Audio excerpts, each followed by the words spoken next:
वंदे मातरम। मैं विजय ठाकरे आपका स्वागत करता हूं स्टेप अप एकेडमी पर। आज हम लोग बात करने वाले क्लास 11th के जो मेरे दोस्त हैं, स्टूडेंट्स हैं और मेरे पढ़ने वाले साथ वाले जितने भी हैं, उन सब के लिए मैं लेके आया हूं बिजनेस स्टडीज का चैप्टर नंबर 2, जिसमें हम लोग पढ़ने वाले हैं forms of business organisation. But ये लेक्चर नंबर 3 हो चुका है। यहां हम लोग बात करेंगे भाई जो सोल प्रोप्राइटर है उसके लिमिटेशंस क्या है, क्योंकि अकेला बंदा रिस्क ले रहा है और अकेला बंदा ही प्रॉफिट कमा रहा है, बट अकेला ही बंदा लॉस भी तो झेल रहा है। तो अब हम लोग बात करेंगे भैया उसकी लिमिटेशंस क्या क्या है, उसको हम लोग यहां पे एक फ्लो चार्ट के थ्रू पहले हम लोग समझने की कोशिश करें।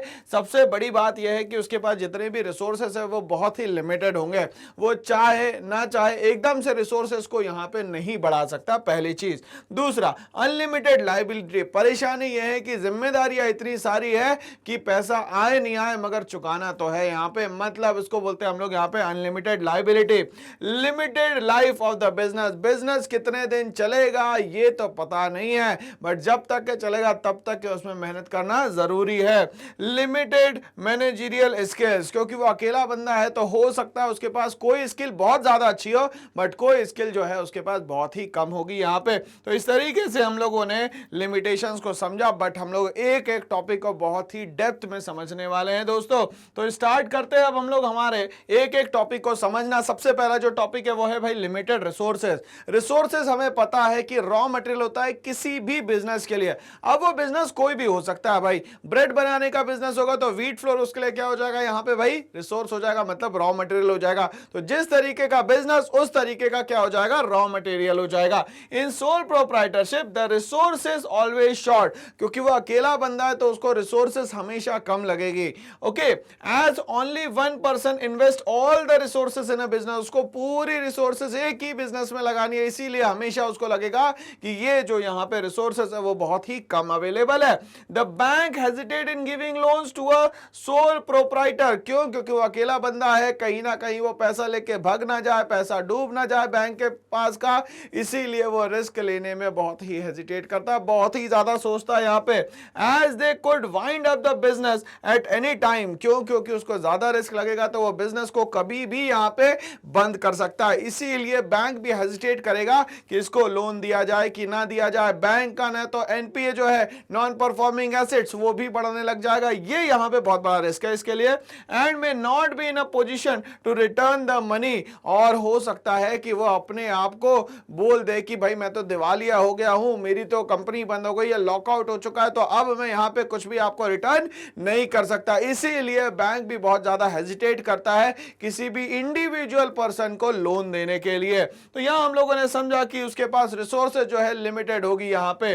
नंबर 2 पे हम लोग आते हैं, उसकी जो लाइफ है बिजनेस की वो भी लिमिटेड हो सकती है, क्योंकि यहां पे उसने रिस्क लिया है, अगेंस्ट द फ्लो गया है, नया बिजनेस स्टार्ट किया है। हो सकता है यह बिजनेस बहुत ज्यादा चल जाए या हो सकता है यह बिजनेस ना चल पाए। तो यहां पे रिस्क तो बहुत ज्यादा है, बट यहां पे बिजनेस की लाइफ जो है हो सकता है बढ़ भी जाए, हो सकता है यहां पे कम भी हो जाए। In sole proprietorship business there is a risk of insolvency, death of short life. अब कहीं ना कहीं इंसॉल्वेंट हो जाए अगर वो, मतलब कि वो दिवालिया घोषित हो जाए, उसके पास कुछ बचे ही ना, मतलब उसकी लायबिलिटी बढ़ जाए और एसेट्स दोस्तों यहां पे कम हो जाए, ये सबसे बड़ा प्रॉब्लम है यहां पे।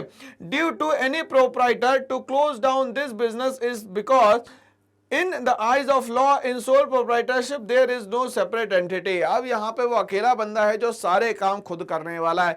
जब वो खुद काम करेगा तो यहां पे उसके लिए कोई लॉ नहीं है, क्योंकि वो इंडिविजुअल बंदा है। जब उसके लिए कोई लॉ नहीं है तो यहां पे वो कभी भी चीजों को बंद कर सकता है, इसीलिए यहां पे रिस्क बहुत ज्यादा मैक्सिमम हो जाता है। तो यहां पे लाइफ ऑफ द बिजनेस जो है यहां पे सर्टेन नहीं है, अनसर्टेन है, कभी भी चालू करके कभी भी बंद कर दिया जा सकता है। अब इसमें एक चीज और होती है कि इसमें ये कौन से गुड्स में डील कर रहा है। ऐसे गुड्स है जिनका ड्यूरेशन ज्यादा है, जैसे ड्यूरेबल गुड्स है तो उसमें ये चला सकता है, बट नॉन ड्यूरेबल गुड है, सेमी ड्यूरेबल गुड्स है तो यहां पे बहुत लिमिटेड टाइम मिलेगा इसको, या पेरिशेबल गुड्स है तो बहुत ही मिनिमम टाइम मिलेगा इसको सर्वाइव करने के लिए। अगर उतने में ये सर्वाइव करते गया तो ठीक है, अदरवाइज इसका सर्वाइवल जो है बहुत ही यहां पे डिफिकल्ट हो जाएगा दोस्तों। तो इसीलिए यहां पे जो लाइफ है बिजनेस की वो बहुत ही ज्यादा लिमिटेड है, बट यहां पे जिम्मेदारी जिम्मेदारियां अनेक है, मतलब लिमिटेड लाइबिलिटी नहीं है, अनलिमिटेड लाइबिलिटी है और सब कुछ वो अकेले बंदे को ही झेलना है।